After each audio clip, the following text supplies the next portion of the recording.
Welcome to the Fantasy Football Prophet Podcast, hosted by Craig Phillips and Jeff Torrey. Visit us at fantasyfootballprophet.com. And now your hosts, Craig and Jeff. Welcome everybody to the Fantasy Football Prophet Podcast. I'm Craig Phillips, joined as always by Jeff Torrey, and today we're going to get into the second part of our NFL Draft preview. Go second round and beyond. Mainly, this is where we get into some more, I think, more interesting situations.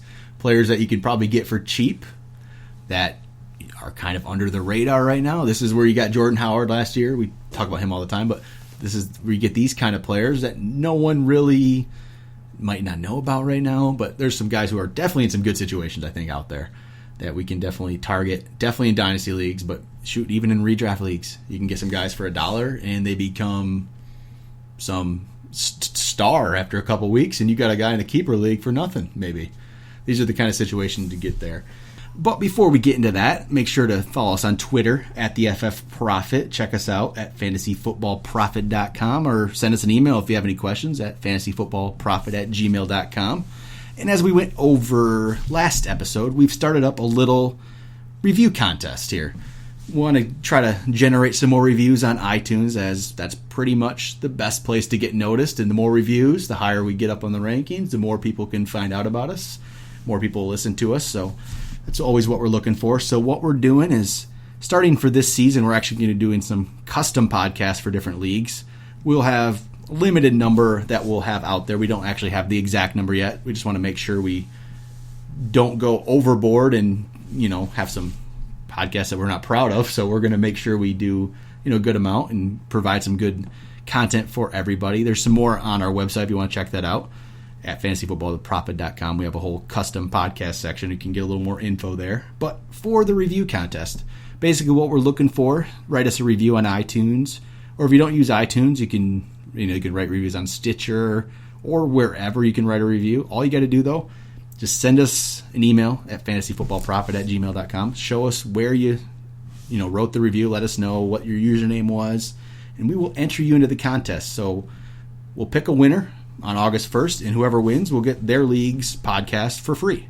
We'll go over, all your teams in the league, who we think's going to win, who we think's the best teams are, all that good stuff. So I'm going to jump to the second round. Actually, I talked about this guy a few times. Zay Jones, the wide receiver from East Carolina, who caught just an insane amount of passes last year. This guy, I think he might have even been had the most catches of all time or something in Division I. It's insane how many he had. But he went to the Bills, which again, we said the Bills needed a number 2 receiver.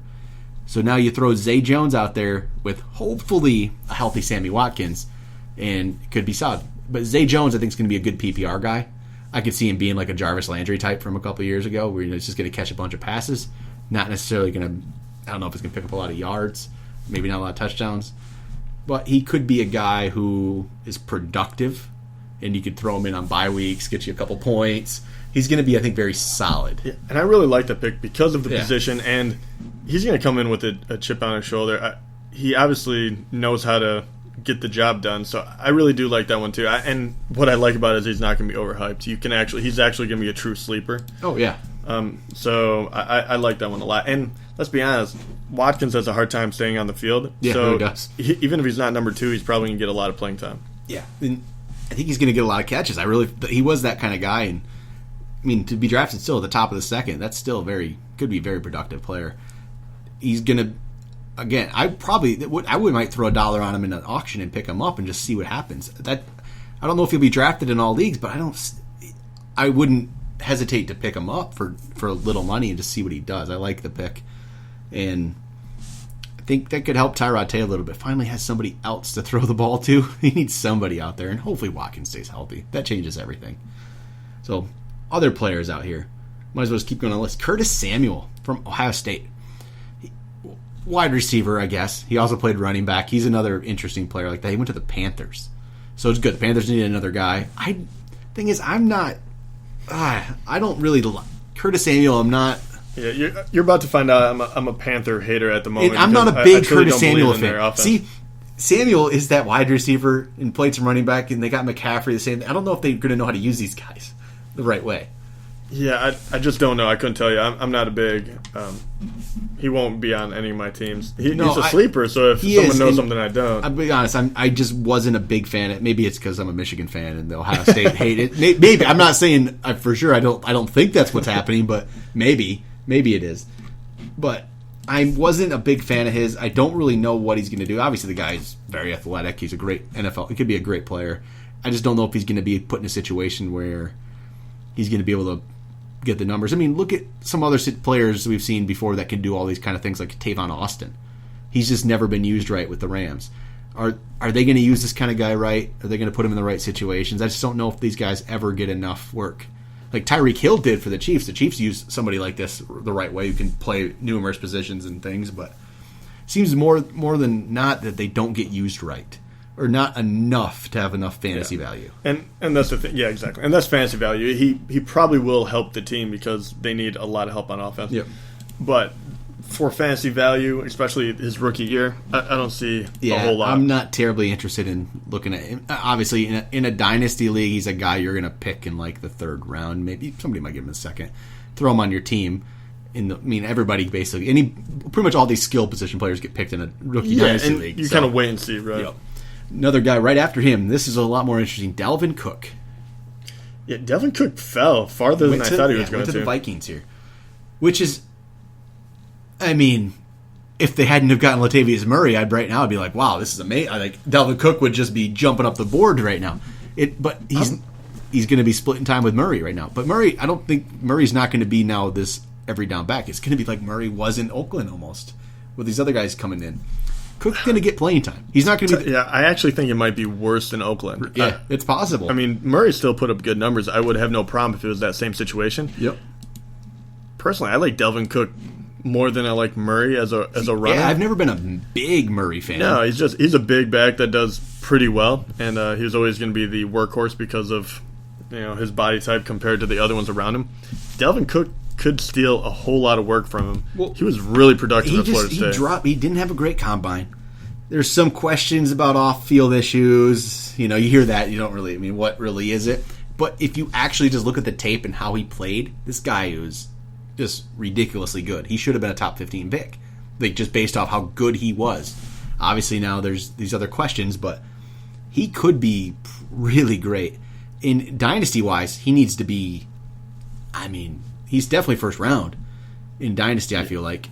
Because in 2 years, he could be the guy for sure. Yeah. Murray, I think he is. Murray's going to be there for a year or two, I think. 2 years maybe. And I think in the Vikings offense, because of, they'll probably have their struggles passing the ball as well, I think they're going to try to establish the run. I think Murray and Cook could both have value right away. I'm not saying, I think they kind of hurt each other. The question is, who do you go for, right? I think Murray is obviously going to be the guy that's going to get more points right away. I think Cook might be the late year guy. Yep. So it's going to be a tough one. I think it drops the prices of both of them down. It does, and it's kind of good. I'm very interested in Dalvin Cook because I think I could get a real steal with him. Yep. So if his price stays low, which it probably should, because I'm interested. I'd throw some dollars at him and just take a chance that he could be the guy too. It could be that Jordan Howard situation. Like he came in behind a guy who really was just okay. Yeah. And Murray is definitely way better of a running back and athlete than like a Langford. Yep. I don't want to downplay him too much because I don't think Dalvin Cook is going to completely overtake him. But I think he could, by the end of the year, it could easily be a 50-50 split, even if both of them stay healthy. Oh, definitely. All right, let's jump around. I'll skip over these real quick just to mention them, though. There's 2 tight ends went off the board in the second, 12 and 13. The Rams picked up Gerald Everett from South Alabama, and the Bears picked up Adam Shaheen from Ashland. So just saying those schools, we know absolutely nothing about them, but it is interesting they went that high in the second round for 2 guys that we literally know nothing about. I know. I'm not going to lie to you people. I have no idea. I don't know anybody. South Alabama and Ashland. There's nothing I know about those guys. And once again, the tight end field is so cluttered full of the same level for fantasy. Yeah, just these guys don't register on my radar right at now. all. But it's just interesting to see them that high. Joe Mixon went. We talked about Joe Mixon already. We don't really need to go over it again. We're just going to call him Joe now. Another offense, DeShone Kizer, again, we talked about that. He's not going to have any fantasy value right now, but you want to stash him in a dynasty? Sure, but don't do it in the first couple rounds. Wait. Yeah, wait on him. And then just really, the next guy who I'm actually very interested in this situation here. End of the second. JuJu Smith-Schuster, wide receiver from USC, went to the Steelers. This could be very interesting. It is, but then again, Steelers are so packed full already. They are. And especially with the return. Did you see what Martavis Bryant tweeted after this? No. Something about basically saying that Sammy Coates they picked his replacement. So yeah, Bryant just shut up, Bryant. Yeah, Sammy Coates should just be glad that he stuck around and he got a paycheck for so long. He was such a bust because he had all the chances in the world. And I'm sure he's a nice guy, but my gosh, man, did he blow it? Because how many chances can you get? But I like this actually. Dynasty, I might be picking this guy up. He could be, but it's interesting. Because honestly, these Steelers receivers, you always, like Sammy Coates. Why can't Eli Rogers? I was gonna say, they still have Eli Rogers. Coates is on his way out. I'm guessing. But these guys always These guys, you're always interested in these third or fourth receivers from Steelers. I think they actually got one that's actually a good player. And Martavis Bryant should be the number 2, but Smith-Schuster will be the number 3. I'll just say JuJu. I don't know. JuJu should be the number 3. I think he's going to be maybe, the number 3. but Eli Rogers, he's not going to be the number 3 away. It's going to be Rogers. Rogers more in the slot. I don't think this guy is going to have fantasy value in the first year. Maybe not in like regular redraft, but I would. This is a guy who is on my radar for Dynasty. And you could take a risk on him, and like if you're going late second round, he could be a sneaky pick. You just don't know when he's going to get the ability to play, and if you draft him, you're kind of just hoping that Martavius screws up again. Because that's really what it's going to take, or he's going to take over the third position. But with as much action as Bell gets, Antonio Brown, Martavis Bryant, and then also Roethlisberger threatening to leave every year. So if this guy doesn't really get a lot of playing time until year 3, Roethlisberger could be gone. So that's why I'm holding back, because that team is so stacked on offense. Oh yeah. For wide receivers with Martavis Bryant back. No, that is true. They really are. So, but he is a talented guy, and you can never have enough in your dynasty league. You can't have enough talent on your bench. So no, you definitely can't. All right, a couple wide receivers went here, so we're going to kind of gloss over them because honestly, again, we know a lot of players, but we don't know everybody. We're not NFL draft experts here. The Rams picked up this is early in the third year. They picked up Cooper Kupp, wide receiver from Eastern Washington. So, don't know. Again, once you see these small schools, you realize. I watched so much tape on him. Eastern Washington, man. Big time fan. I'm a big time fan of them. But no, who knows? He's with the Rams. Yeah. They could use a receiver. Maybe he'll be something. We don't know. He's not. Probably not. Cooper. Not next year, not in the Ram system. The Titans picked up another receiver here early in the third. Taywan Taylor from Western Kentucky. Yeah. He's 5'11", 203, so he looks like he's a little slot guy probably. I literally know nothing. I'm just making that up as we go. Because, again, as we go, these guys from these smaller schools, it's just you don't know much about. But I like to see the Titans getting some more receivers here. Yeah, and all these guys can develop into something. But and if they're a third rounder, there's obviously talent there. We just don't know much about them, but if they're in the third round, they're picked there for a reason. Yeah. They're talented players. The reason I'm not going to talk about them too much, though, is you don't know how they're going to fit into the offense. They probably won't have a big role their first year, so they're not fantasy relevant. Jets picked up a receiver, 15th pick in the third round. Darius Stewart from Alabama, 5'11", 204, another smaller guy. Jets they definitely need some receiver help. I'm not interested in anybody from the Jets, but not like even slightly. The Broncos picked up a wide receiver from Louisiana Tech, Carlos Henderson. I've heard a little bit about Henderson, and with the Broncos, if they had a quarterback, I'd be more interested in this. They just don't. I don't think Simeon is going to be good enough, and and Paxton Lynch, I don't know if he ever will be good enough either. I don't think there's enough off because I'm not even sure Demaryius Thomas and Emmanuel Sanders are going to do anything. I can't be on a third receiver right now. Yeah, and I believe him in those guys. He could be a drafted guy, but again, 5'11", 199, another small guy like this. Yeah, and just don't know too much. From the Bucs picked up Chris Godwin. I know a little about Chris Godwin, not too much, from Penn State. A little bigger, 6'1", 209. He could be interesting. I like the Bucs. See they're probably their fourth receiver after Adam Humphries, but he I think has some potential to be decent, but he's behind plenty of guys. Yeah, he's behind them right now, and he's behind. I don't mind situations like that because you look at it and you're like, Deshaun Jackson is getting older, and Humphries was very serviceable. But he's what he is. Yeah, if this guy truly is athletic, like they say, he would have the ability to jump over him. Yep. I don't think he'll have fancy value this year, but no. That's an interesting one. I like him for dynasty picks. That's one I'm actually going to be kind of looking at later in a dynasty. The Chiefs picked up Kareem Hunt, running back from Toledo. So they got, and this is the third here. I think this could be a situation where somebody who could actually do something. Maybe not right away, but Spencer Ware. Yeah. I mean, I don't know enough about Kareem Hunt, but I like where your head's at because it is a situation where if this guy shows up, he could get some real playing time pretty quickly. Yep. And getting him in the third round does show that maybe Spencer Ware, they're not 100% sold on him, but they do need a backup for him anyway. And he went to a smaller school too, so it could be the reason why he slips to say the thing. That's going to be a little more intriguing to me, especially in Dynasty. And even like Todd McShay, Todd McShay actually says that this was the Chiefs' best pick of the draft. So, oh wow, interesting. That's cool. They actually did trade up to get him too, so they were definitely interested in him. This is one I'm going to watch a little bit more because it's all situation, and I'm not 100% sold on Spencer Ware. So this is basically when he comes down to these picks. I mean, Jordan Howard was down here last year. You just got to look at these situations. Some of these guys, they're all talented to be drafted here. Mm-hmm. So we'll see what they can do. A quarterback went. Davis Webb from California went to the Giants. Obviously, he's not going to do anything this year. It's going to be like 3-4 years down the road, but Giants are definitely planning for when Eli's gone. Here we go. There's a little more interesting running back again. Deontay Foreman went to the Texans. Yeah, he's going to be Miller's backup right away. I'm a big fan of this guy. Yeah.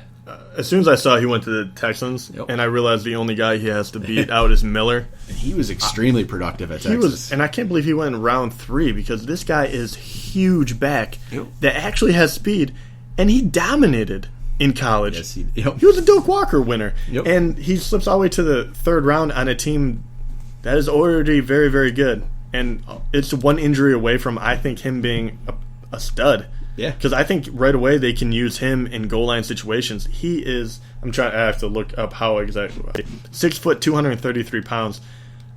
This guy's a battering ram compared to Miller. So I really like him. He's someone, and me and Craig can fight over him in this day, but he's gonna be one that I truly want. I think I might be able to get him in the second round of a dynasty league, and I love him. He's my pick to be the next Howard. And if you have Lamar Miller, you have to get Foreman. I think he's the handcuff. And I agree. I definitely think this is definitely a situation I like. And he was so productive. Playing at a big school. So yeah, he was really overlooked. I'm surprised. Yeah, he really did go down there. I thought he was going to be a second round type guy, but I didn't. He went after some guys that we don't know as much about. But that happens. But I like him a lot. And some receivers went off the board. The Lions picked up Kenny Galladay from Northern Illinois. He's a big target, 6'4". He might get some red zone looks, but not going to be very fantasy relevant right now. Yeah, I don't think so either.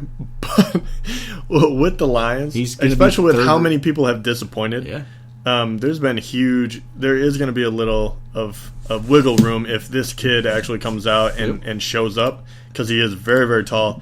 And let's be honest, Tate didn't come on until the end of the season. Yeah. And then, what's his face? Marvin Jones. I've blanked him out from my memory because he made me so angry last year. Yep. He completely disappeared. Yep. And Ebron has been up and down, so I'm not saying he's going to be relevant, but that situation, he actually could come up with something because he has height when the other ones don't either. So. Yep. All right. Then Chad Williams, wide receiver from Grambling, went to the Cardinals.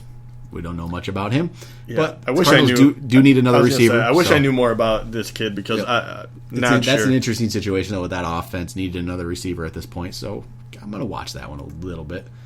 Then I'll drop a little bit. Another tight end went. JuJu Smith went to the Titans. Yay! He's from Florida International. That's why we really don't know too much about him. There we go. Then James Conner, running back from Pittsburgh, went to the Steelers. Actually, stayed in Pittsburgh. He's now probably going to be Le'Veon Bell's backup, I would think, at this point. D'Angelo Williams isn't coming back. Fitzgerald Toussaint's no good. No, what does this one look like? Connor, he's 6'1", 233. So he's a big boy. He's good. He actually came back from cancer, I believe. So really? And a feel-good story. Yep. He gets to stay home.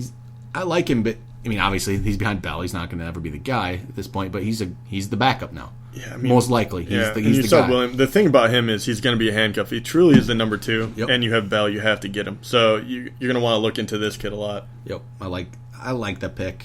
If you're a Bell owner, you need him. And the Seahawks picked Amara Darboh, wide receiver from Michigan. They have a million receivers that never do anything. Yeah. And I think that's going to be... I don't know. Darboh was okay at Michigan. I watched him a lot.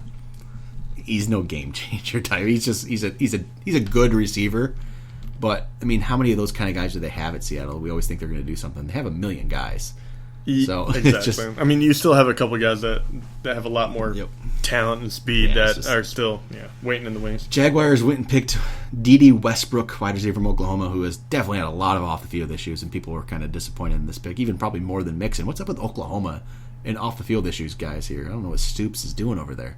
But people were actually kind of upset about this pick, but he's talented, but Jaguars have another guy there now, but I don't know if he might have issues that come up and not be able to make the field, so not going to know much there. But then here we go.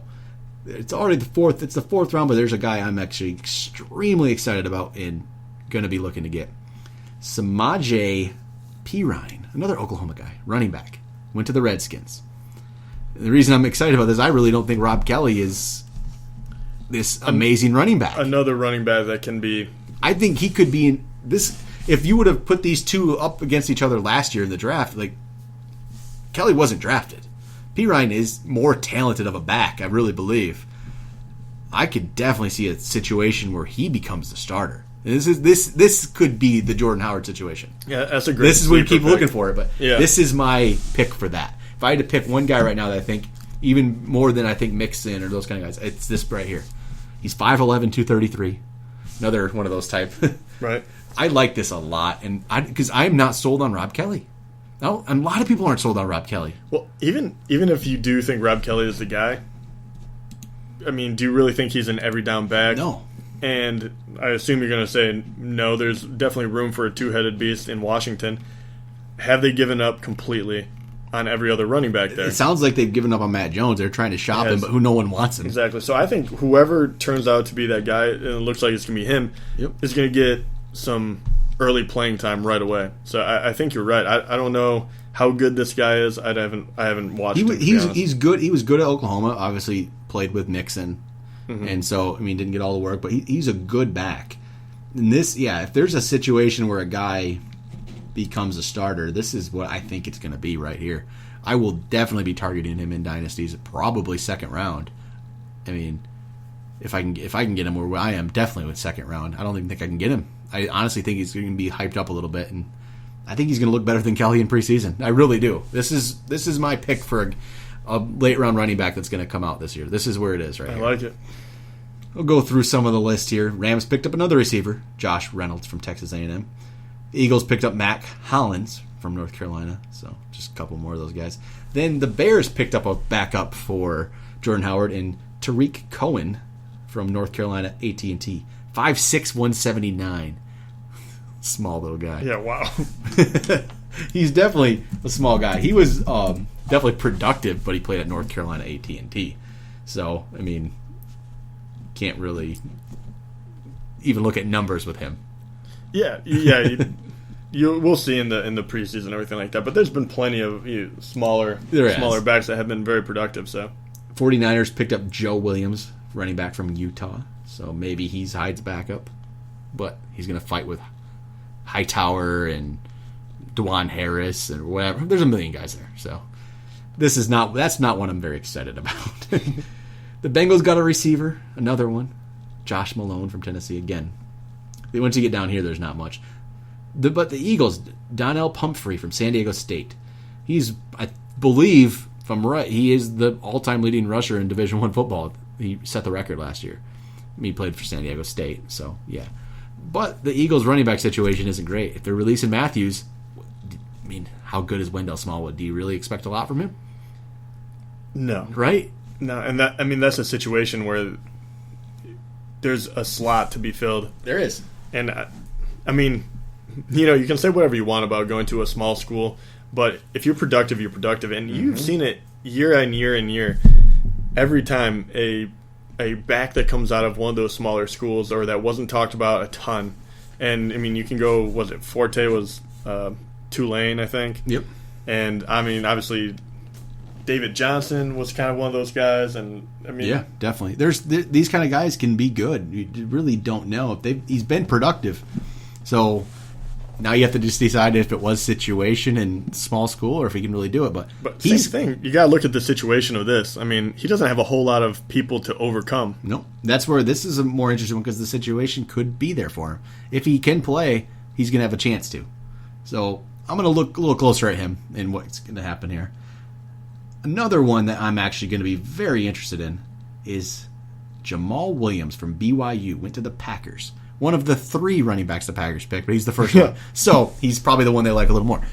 As soon as they went and made this draft, that picked all these running backs, they released Chris and Michael. So he's probably now, I mean, he's the number 2 if he beats up, like, he's the number 2, I guess, by default, behind a guy who's not a true running back. Yeah, I was going to say, so Montgomery's number 1 still. So this could be interesting. He was a very productive back in college. Basically, why he's probably down here in the 4th round is his speed. He only ran, I believe, like a 4.59, I think it was, at the combine. So a little slower. You know, anybody who has numbers like that, you drop. It's just what's going to happen.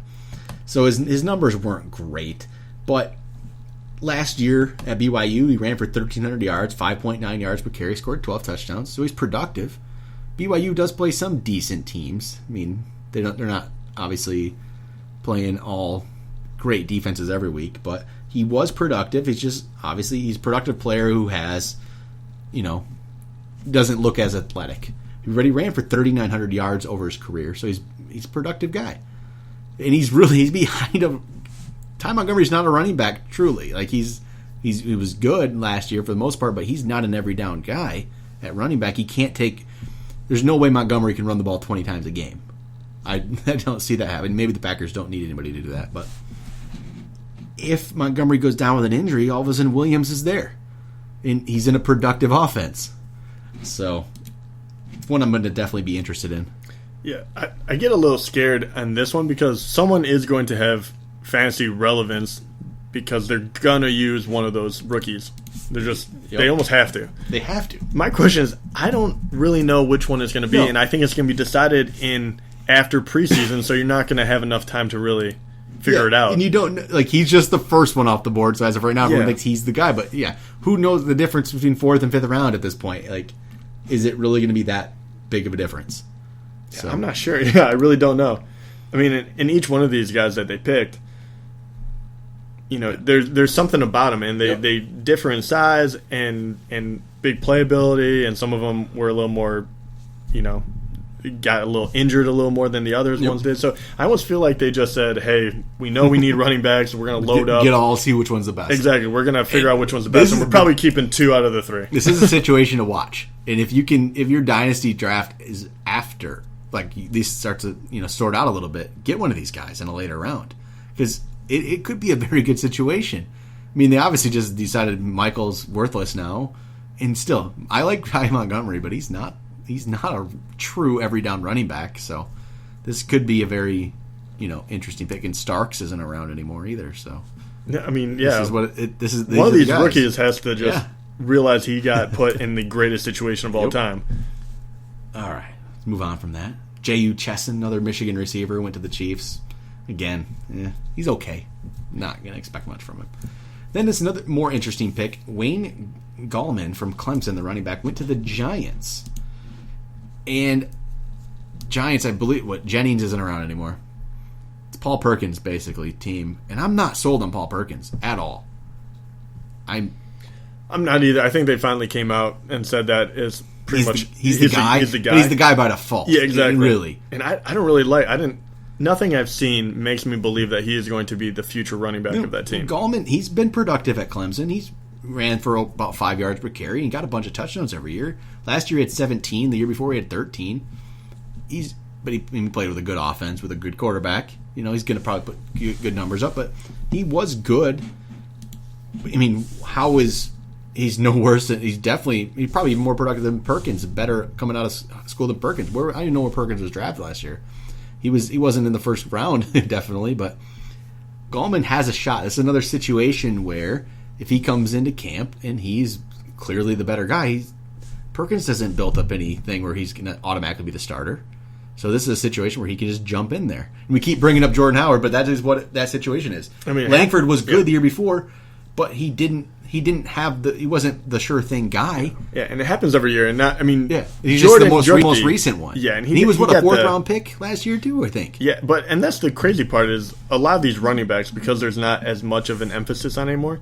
Jordan Howard was well received by every NFL scout. They thought he was probably the purest runner, hitting holes, everything like that, but he didn't have the top end speed, didn't have this, he didn't have that. And they start picking these guys apart, and that's what happens. So you find guys that were productive, that can, run in between the tackles, pick out holes, have some sort of vision, and they go to a team that doesn't really have a true running back set. They can really do it. And Howard is a kind of a unique situation because Langford was probably one of the... It was very, very apparent. But at the same time... but the Giant Perkins, it's the same kind of thing. We don't think Perkins is any good. He might be, but I'm not... From what I saw, Perkins wasn't that impressed. There's a few places here where you could take a risk and you might end up with a starting running back.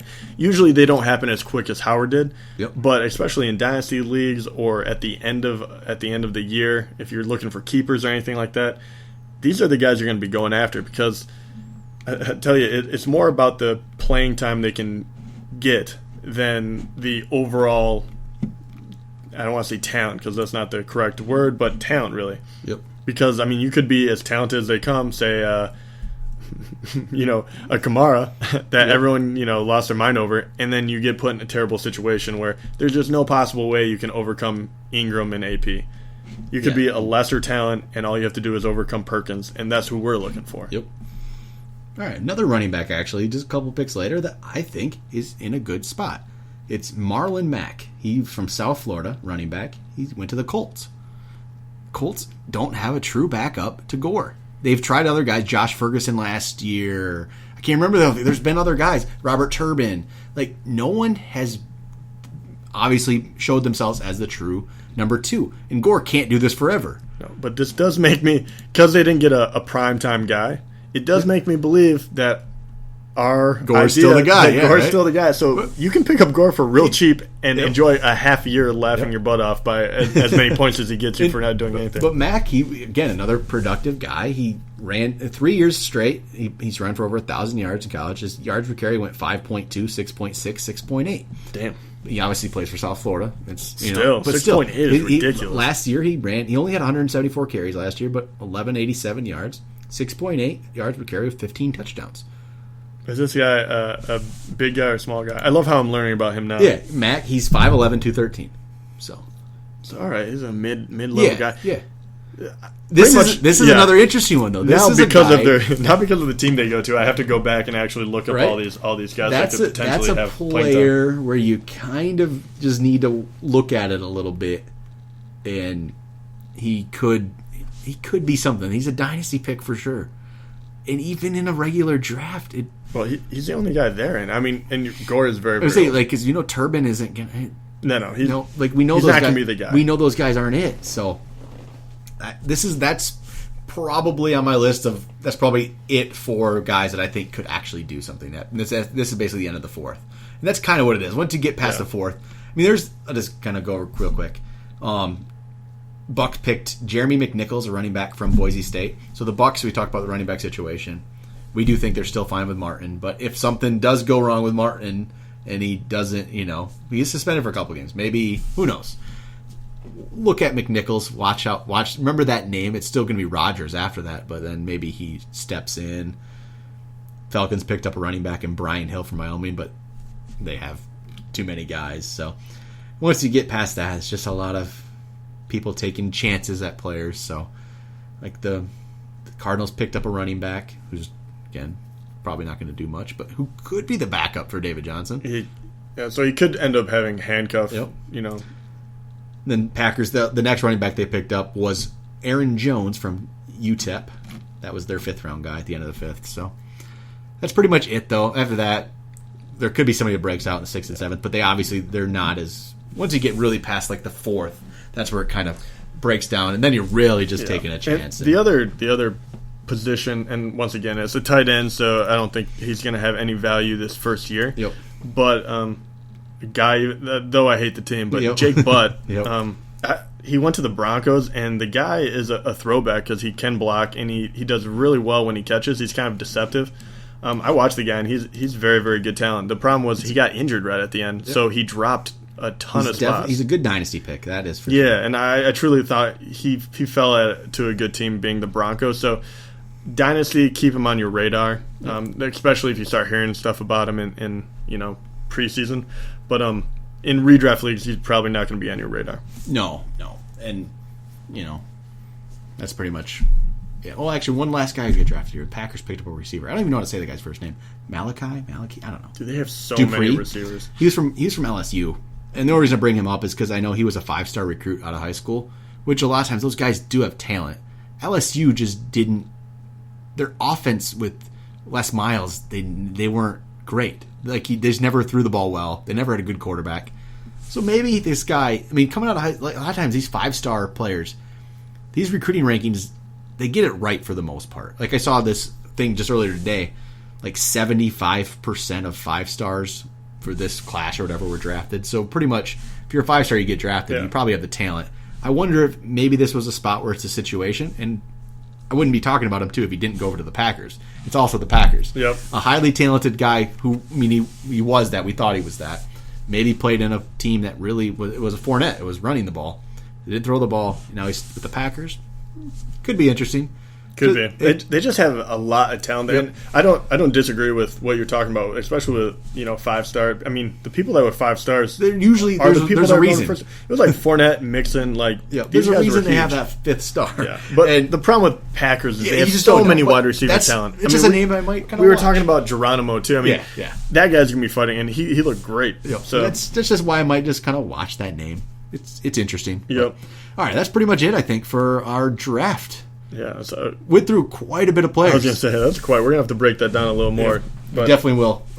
There's definitely some situations there though, like 3rd, 4th round running backs that we are interested in that are just players to watch. And as we get going here, we'll definitely even break it down more. We'll probably be coming up here do a little dynasty rookie draft because we can actually do that now. So that'll be coming up, I bet, pretty soon here. But that's all I got for today. All right, we will talk to you guys next time.